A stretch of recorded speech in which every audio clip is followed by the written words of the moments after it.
त्याचा road map या ठिकाणी उपस्थित असणाऱ्या किती विद्यार्थ्यांजवळ आहे. त्यांनी फक्त पोटभर करायचं. तुमच्याजवळ ध्येयच नाही कोणतं असेच असं मित्रांनो. तर आपल्याला कोणत्या गावाला जायचं आहे हेच माहित नाही, आपण गाडीत कोणत्या बसूया. सरांची जी तळमळ आहे सांगण्याची, तर आपल्याजवळ कोणताच प्लॅनच नाहीये, टार्गेट्सच नाहीये. घरच्यांनी आपल्याला पाठवले कोर्सला, मिळालंय ऍडमिशन, चाललंय, कोणते गांभीर्य नाहीये. तर मला असं म्हणायचं भेटून जा. भविष्यात काहीतरी करायचं असेल ना, तर तुम्ही तुमच्यापासून सुरुवात केली पाहिजे. आता हे जे दिवस आहेत याचं जे महत्व आहे हे जेव्हा माझ्या वयात याल किंवा तुम्ही अजून नॅच्युरल व्हाल त्यानंतर या गोष्टी कळेल, पण त्यावेळेस वेळ निघून गेली असेल. तर आजपर्यंत तुमच्याजवळ टार्गेट नसेल तर आता तुम्ही टार्गेट सेट करा. ही संस्था आली आहे, या ठिकाणी 70 मुलं आहेत, 60 मुलं आहेत. यातले 10 जरी लोकांनी 10 जरी मुलांनी मनावर घेतलं आणि 10 लोक उद्योजक धरले तर आम्ही सफल झालो. प्रत्येकाने आज या विषयावर गंभीर झालं पाहिजे. मला काहीतरी बनायचंय, शेळी मेंढी सारखं मला जगायचं नाही. स्वतःला काहीतरी तुम्ही आज विचार केला पाहिजे, बंद खोलीमध्ये गेले पाहिजे या विषयाची. आणि जर आज गेले नाही तर जिंदगीत कधीच तुम्ही जाणार नाही. या शब्दाची धार, याचं गांभीर्य खूप आहे. पण वेळ निघून गेल्यावर जेव्हा तुमच्या लक्षात येईल त्यावेळेस तुमच्यावर पर्याय नसेल. यासाठी तुम्ही एक करा, एका बंद खोलीमध्ये जा, एक पेपर घ्या, एक पेन घ्या, स्वतःचं स्वॉट अनालिसिस करा. स्वॉट अनालिसिस म्हणजे काय? स्वतःचे स्ट्रेंथ काय आहेत, स्वतःचे विकनेस काय आहेत, मार्केटमध्ये अपॉर्च्युनिटी काय आहेत आणि मार्केटमध्ये थ्रेट्स काय आहेत, माझ्यात चांगल्या क्वालिटी कोणत्या आहेत, माझ्यात वाईट क्वालिटी कोणत्या आहेत, माझ्यात युनिक क्वालिटी कोणत्या आहेत, याची जर तुम्ही लिस्ट काढा. लिस्ट काढल्यानंतर त्यातून मी कोणत्या गोष्टीसाठी परफेक्ट असतो यासाठी मेहनत करा. जर तुमची मेहनत बरोबर बेबीच्या लेटापासून असेल 100% तुम्हाला या जगातली कोणतीच ताकद एक यशस्वी होण्यापासून थांबू शकत नाही. आता हे जे काय आपण डिग्री करतोय, सर्व गोष्टी करतोय, याच्यासाठी करतोय, नोकरी मिळावी करतोय, पण त्याची सिक्युरिटी आहे का? ती मिळण्याची शाश्वती आहे का? आज भारतरत्न सचिन तेंडुलकर यांचं शिक्षण किती? 10वी नापास. पण त्यात भारतरत्न आहे म्हणजे डिग्री आवश्यक आहे का यशस्वी होण्यासाठी? लता मंगेशकर भारतरत्न, फक्त गायिका आहे. आज त्यांचे वेटेज काय? पुऱ्या जगात नाव आहे, जगात. प्रत्येकाजवळ जन्मता एक ना एक क्वालिटी गोष्ट दिलेली असते. ज्या दिवशी ती गोष्ट तो ओळखेल त्या दिवशी तो सक्सेस झाला म्हणून समजा. पण ती ओळखता आली पाहिजे. तुम्ही इकडे फेसबुकवर टाइमपास, फेसबुक लाईव्ह किंवा इतर गोष्टीमध्ये आपण जर टाइमपास करत असाल, ती गोष्टीपर्यंत तुम्ही जाणार केव्हा? अनेक प्रलोभन येतील, अनेक संकट येतील. उद्योजकीय जे काही प्रवास आहे हा एवढा सोपा नाही.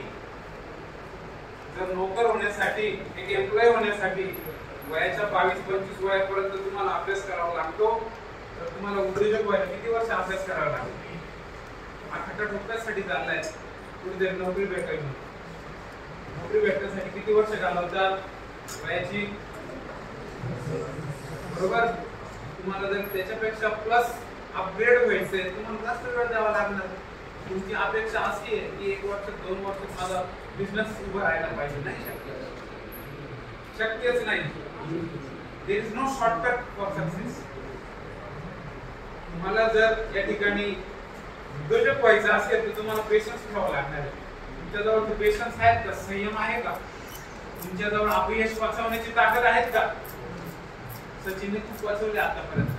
बॅड पैसे अनेक वेळा आले त्याच्या लाईफ मध्ये, सिलेक्ट पण झाला नाही, झिरो टकवर पण आउट झालाय, तर त्याने जिद्द सोडली का? तुम्ही का सोडताय? तुम्हाला हे जे काही मोटिवेशन चालू आहे त्याची आवश्यकता नाही पाहिजे. हे बाहेरचं मोटिवेशन आहे. थोड्या वेळ परत थंड व्हावं, उद्या परत त्याच रंगामध्ये याल, परत व्हॉट्सअप, परत तेच, कोण समजतं? विसरून जा. असं होऊ नका. हे तुमच्यासाठी चालू आहे. मनावर घ्या कुठेतरी, काहीतरी जीवनात करून दाखवा, ही यामागची तळमळ आहे. त्यानंतर मार्केटमध्ये आज इतकी कॉम्पिटिशन आहे. Yes.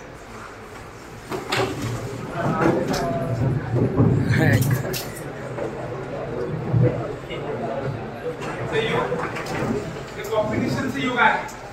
मार्केटमध्ये खूप कॉम्पिटिशन आहे. अनेक प्रोडक्ट आहेत सेम.